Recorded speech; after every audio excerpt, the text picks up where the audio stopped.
അസ്സലാമു അലൈക്കും വറഹ്മത്തുള്ളാഹി തആല വബറകാതുഹു. ഇന്ന് നമ്മൾ ചർച്ച ചെയ്യാൻ പോകുന്നത് 3-ാം ക്ലാസ്സിൻ്റെ ഫിഖ്ഹ് എന്ന വിഷയത്തിൽ മുൻ വർഷങ്ങളിൽ വാർഷിക പരീക്ഷയ്ക്ക് വന്ന ചോദ്യപേപ്പറാണ്. ഒന്നാമത്തെ ഭാഗം നോക്കാം, വ്യക്തമാക്കാം. അപ്പോൾ താഴെ 5 ചോദ്യങ്ങൾ നൽകിയിട്ടുണ്ട്. അപ്പോൾ അതൊക്കെ വ്യക്തമാക്കിയിട്ട് എഴുതാനാണ്. അപ്പോൾ ഒന്നാമത്തത്, നിസ്കാരത്തിൽ സലാം വീട്ടിയ ഉടനെ 3 തവണ ചൊല്ലേണ്ടത്. നിസ്കാരത്തിൽ സലാം വീട്ടിയ ഉടനെ 3 തവണ ചൊല്ലേണ്ടത് ഏതാണ്? അതേതാണ്? അസ്തഗ്ഫിറുല്ലാഹൽ അലീം എന്നുള്ളതാണ്. അപ്പോൾ അവിടെ അസ്തഗ്ഫിറുല്ലാഹൽ അലീം എന്ന് എഴുതി ചേർക്കുക. ഇനി രണ്ടാമത്തെ ചോദ്യം, നിസ്കാരത്തിൽ സലാമിൻ്റെ വചനം ഏത്? നിസ്കാരം കഴിഞ്ഞാൽ നമ്മൾ സലാം വീട്ടലോടുകൂടി നിസ്കാരം അവസാനിക്കും. അപ്പോൾ ആ സലാമിൻ്റെ വചനം ഏതാണ്? അത് അസ്സലാമു അലൈക്കും എന്നുള്ളതാണ്. അപ്പോൾ അവിടെ അസ്സലാമു അലൈക്കും എന്ന് എഴുതി ചേർക്കുക. ഇനി മൂന്നാമത്തേത്, സുജൂദിൽ 3 പ്രാവശ്യം ചൊല്ലൽ സുന്നത്തായത്. എന്താണ് സുജൂദിൽ ചൊല്ലേണ്ടത് 3 പ്രാവശ്യം? സുബ്ഹാന റബ്ബിയൽ അഅ്ല വബിഹംദിഹി എന്നാണ്. അപ്പോൾ അവിടെ സുബ്ഹാന റബ്ബിയൽ അഅ്ല വബിഹംദിഹി എന്ന് എഴുതി കൊടുക്കുക. ഇനി നാലാമത്തെ ചോദ്യം, റുക്കോയിൽ നിന്ന് ഉയരുമ്പോൾ പറയൽ സുന്നത്തുള്ളത്. അപ്പോൾ എന്തും പറഞ്ഞിട്ടാണ് ഇഅ്തിദാലിലേക്ക് റുക്കോയിൽ നിന്നും വരേണ്ടത്? സമിഅ അല്ലാഹു ലിമൻ ഹമിദ എന്നുള്ളതാണ്. അപ്പോൾ അവിടെ സമിഅ അല്ലാഹു ലിമൻ ഹമിദ എന്നുള്ളതാണ് ഉത്തരം. അഞ്ചാമത്തത്, ഹയ്യ അല സ്വലാത്ത് എന്ന് പറയുമ്പോൾ കേൾക്കുന്നയാൾ പറയേണ്ടത്. ഹയ്യ അല സ്വലാത്ത് എന്ന് പറയുമ്പോൾ കേൾക്കുന്നയാൾ പറയേണ്ടത് എന്താണ്?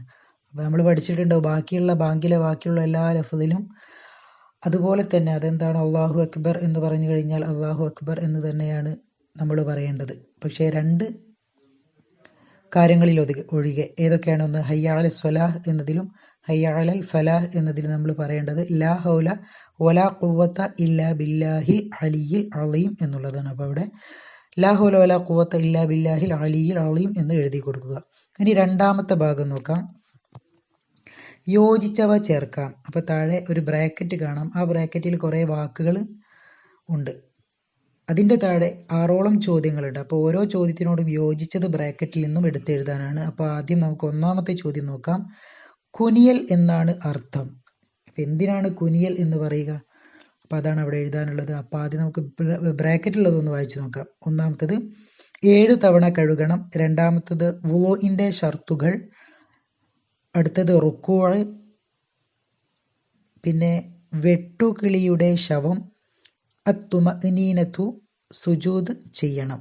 അപ്പോൾ ഒന്നാമത്തെ ചോദ്യം ഏതാണ്? കുനിയൽ എന്നാണ് അർത്ഥം. അപ്പം അതിന് റുക്കൂഅ് എന്നാണ് എഴുതേണ്ടത്. അപ്പോൾ ബ്രാക്കറ്റിൽ നിന്നും റുക്കൂഅ് എന്നുള്ളത് എടുത്ത് എഴുതുക. ഇനി രണ്ടാമത്തേത്, ഓരോ റക്അത്തിലും 2 വീതം എന്തുണ്ട്? അപ്പോൾ എല്ലാ റക്അത്തിലും 2 വീതം സുജൂദ് ചെയ്യണം. അപ്പോൾ 2 സുജൂദാണ് ഓരോ റക്അത്തിലും ഉള്ളത്. ഓരോ റക്അത്തിലും 2 വീതം സുജൂദ് ചെയ്യണം. ഇനി മൂന്നാമത്തത്, അനക്കം അടങ്ങുകയാണ് വിവക്ഷ. എന്തിൻ്റെ? അത്തുമഅ്നീനത്തു. അപ്പോൾ തുമഅ്നീനത്തിൻ്റെ വിവക്ഷയാണ് അനക്കം അടങ്ങുക എന്നത്. ഇനി അടുത്തത്, നജസിൽ പെടില്ല വെട്ടുകിളിയുടെ ശവം. അപ്പോൾ എല്ലാ ശവങ്ങളും നജസാണെന്ന് പറഞ്ഞു. ഏതൊക്കെ? മനുഷ്യൻ, മത്സ്യം, ജറാദ് എന്ന് പറഞ്ഞാലാണ് ഇത് വെട്ടുകിളി എന്നാൽ. അപ്പോൾ അവിടെ വെട്ടുകിളിയുടെ ശവം നജസിൽ പെടില്ല. ഇനി അഞ്ചാമത്തത്, നായ, പന്നി എന്നിവ കൊണ്ട് അശുദ്ധമായാൽ 7 തവണ കഴുകണം. അപ്പോൾ അവിടെ 7 തവണ കഴുകണം എന്ന് എഴുതി ചേർക്കുക. ഇനി ആറാമത്തത്, 5 കാര്യങ്ങളാണ് വുളൂഇൻ്റെ ഷർത്തുകൾ. അപ്പോൾ 5 കാര്യങ്ങളാണ് എന്ത്? വുളൂഇൻ്റെ ഷർത്തുകൾ. അപ്പോൾ വുളൂഇൻ്റെ ഷർത്തുകൾ എന്ന് ആ ബ്രാക്കറ്റിൽ നിന്നും എടുത്തെഴുതുക. ഇനി മൂന്നാമത്തെ ഭാഗം നോക്കാം, പൂർത്തിയാക്കാം. അപ്പോൾ താഴെ 5ഓളം ചോദ്യങ്ങൾ നൽകിയിട്ടുണ്ട്. അപ്പോൾ ഓരോന്നും പൂർത്തിയാക്കിയിട്ട് എഴുതുക. ഒന്നാമത്തത്, സുബിഹിലും റമളാൻ അവസാനത്തെ പകുതിയിലെ വിത്റിലും ഖുനൂത്ത് ഓതൽ. അപ്പോൾ അവിടെ ഖുനൂത്ത് ഓതൽ എന്നാണ് എഴുതാനുള്ളത്. ഇനി രണ്ടാമത്തത്, വമിൻ ഫിത്നത്തിൽ മഹിയ വൽ മമാത്തി വമിൻ ഫിത്നത്തിൽ മസീഹി ദജ്ജാൽ. അപ്പോൾ അവിടെ മസീഹി ദജ്ജാൽ എന്ന് എഴുതി ചേർക്കുക. ഇനി മൂന്നാമത്തത്, ഫാത്തിഹ കഴിഞ്ഞാൽ ആദ്യത്തെ 2 റക്അത്തുകളിൽ സൂറത്ത് ഓതൽ സുന്നത്താണ്. അപ്പോൾ ഫാത്തിഹ കഴിഞ്ഞാൽ ആദ്യത്തെ 2 റക്അത്തുകളിൽ സൂറത്ത് ഓതൽ സുന്നത്താണ്.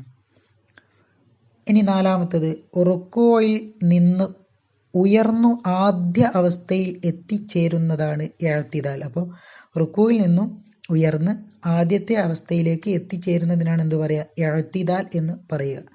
ഇനി അടുത്തത് അഞ്ചാമത്തത് അഖാമഹുല്ലാഹു വ അദാമഹ വ ജഅലനി മിൻ സ്വാലിഹി അഹ്ലിഹ. അപ്പോൾ അവിടെ മിൻ സ്വാലിഹി അഹ്ലിഹ എന്നാണ് എഴുതി കൊടുക്കാനുള്ളത്. ഇനി അടുത്തത് നാലാമത്തെ ഭാഗം 2 എണ്ണം വീതം എഴുതാം. അപ്പോൾ താഴെ 3ഓളം കാര്യങ്ങൾ പറയുന്നുണ്ട്. അപ്പോൾ ഓരോന്നിനോടും യോജിച്ച 2 എണ്ണം വീതം മാത്രം എഴുതാനാണ്. അപ്പോൾ ഒന്നാമത്തെ നോക്കാം. നിസ്കാരത്തിൽ കറാഹത്തുള്ള കാര്യങ്ങൾ. അപ്പോൾ കുറേ കാര്യങ്ങൾ നിസ്കാരത്തിൽ കറാഹത്തുണ്ട്. ഏതൊക്കെ? നിസ്കാരത്തിൽ കാലുകൾ ചേർത്തി വെക്കുക, മുകളിലേക്ക് നോക്കലും തിരിഞ്ഞു നോക്കലും, തലയും ചുമലും തുറന്നിടൽ, വസ്ത്രം, മുടി എന്നിവ ചുരുട്ടി വെക്കൽ, ഒരു കാലിൽ നിൽക്കൽ, പിന്നെ നടുവിന് കൈ കൊടുക്കൽ. അപ്പോൾ ഇതൊക്കെ നിസ്കാരത്തിൽ കറാഹത്തുള്ള കാര്യങ്ങളാണ്. അപ്പോൾ ഏതെങ്കിലും 2 എണ്ണം മാത്രം അതിൽ നിന്നും എടുത്തെഴുതുക. ഇനി അടുത്തത് രണ്ടാമത്തേത് നോക്കാം.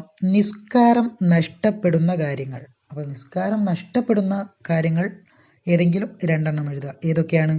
നിസ്കാരത്തിൻ്റെ ഫർളുകളിൽ വല്ലതും ഒഴിവാക്കൽ. അപ്പോൾ നിസ്കാരത്തിൻ്റെ ഫർളുകളിൽ ഏതെങ്കിലും ഒഴിവാക്കിയാൽ അവൻ്റെ നിസ്കാരം എന്ത് ചെയ്യും? നഷ്ടപ്പെടും. അത് പിന്നെ മാറ്റി അവൻ നിസ്കരിക്കേണ്ടതാണ്.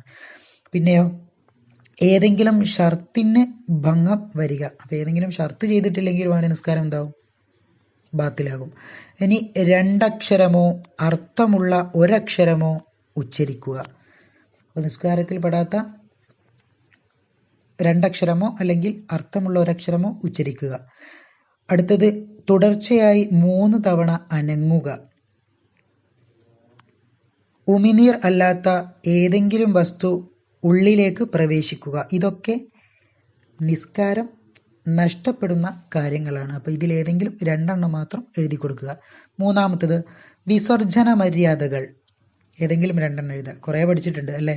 വിസർജന സ്ഥലത്ത് പാദരക്ഷ ധരിക്കുക, തല മറയ്ക്കുക, ഖുർആൻ, ദിക്ർ പോലുള്ളവ ദേഹത്തിൽ നിന്നും ഒഴിവാക്കുക, ഇടതുകാൽ വെച്ച് പ്രവേശിക്കുക, വലതുകാൽ വെച്ച് പുറത്തേക്ക് വരിക, വിസർജന വേളയിൽ സംസാരിക്കാതിരിക്കുക, കാരണമില്ലാതെ നിന്ന് മൂത്രിക്കാതിരിക്കുക, പ്രവേശിക്കും മുമ്പ് ബിസ്മില്ലാഹി അല്ലാഹുമ്മ ഇന്നി അഊദു ബിക മിനൽ ഖുബസി വൽ ഖബായിസ് എന്നും പുറത്തേക്ക് വന്ന ശേഷം അഫ്റാനക്കൽ അൽഹംദുലില്ലാഹില്ലദി അദ്ഹബ അന്നിയൽ അദാ വഅഫാനി എന്നും ചൊല്ലുക. ഇനി ഉത്തരം എഴുതാം. താഴെ 4 ചോദ്യങ്ങൾ നൽകിയിട്ടുണ്ട്. അപ്പോൾ ഓരോന്നിനും ഉത്തരം എഴുതുക. അപ്പോൾ ഒന്നാമത്തെ ചോദ്യം, രക്തം കൊണ്ട് നജസായാൽ എങ്ങനെ ശുദ്ധിയാക്കാം? രക്തം കൊണ്ട് നജസായാൽ എങ്ങനെ ശുദ്ധിയാക്കാം? അപ്പം അതിൻ്റെ ഉത്തരം, അതിൻ്റെ നിറം, മണം, രുചി എന്നിവ പോകുന്നതുവരെ കഴുകണം. രണ്ടാമത്തെ ചോദ്യം, പഠിക്കേണ്ട ആവശ്യത്തിന് വുളൂ ഇല്ലാതെ മുസ്ഹഫ് തൊടാം ആർക്ക്? ഉത്തരം, വിവേകമുള്ള കുട്ടികൾക്ക്. അപ്പോൾ വിവേകമുള്ള കുട്ടികൾക്ക് പഠിക്കുന്ന ആവശ്യത്തിന് വുളൂ ഇല്ലാതെ മുസ്ഹഫ് തൊടാം. മൂന്നാമത്തത്, ബാങ്കിൻ്റെയും ഇഖാമത്തിൻ്റെയും മുമ്പും ശേഷവും ചൊല്ലണം എന്ത്? ഉത്തരം, അല്ലാഹുമ്മ സ്വല്ലി വസല്ലിം അലാ സയ്യിദിന മുഹമ്മദ്. ഇനി അവസാനത്തെ ചോദ്യം, നിസ്കാരത്തിൽ അബ്ആദ് സുന്നത്തുകൾ അല്ലാത്തവയ്ക്ക് എന്താണ് പറയുക? ഹൈആത്ത് സുന്നത്തുകൾ.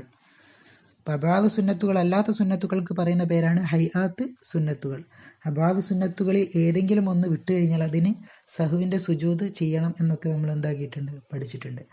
അപ്പോൾ ദുആ വസിയത്തോടെ നിർത്തുന്നു. വാഖിറു ദഅവാന അനിൽ അൽഹംദുലില്ലാഹി റബ്ബിൽ ആലമീൻ. അസ്സലാമു അലൈക്കും വറഹ്മത്തുള്ളാഹി തആല വബറകാതുഹു.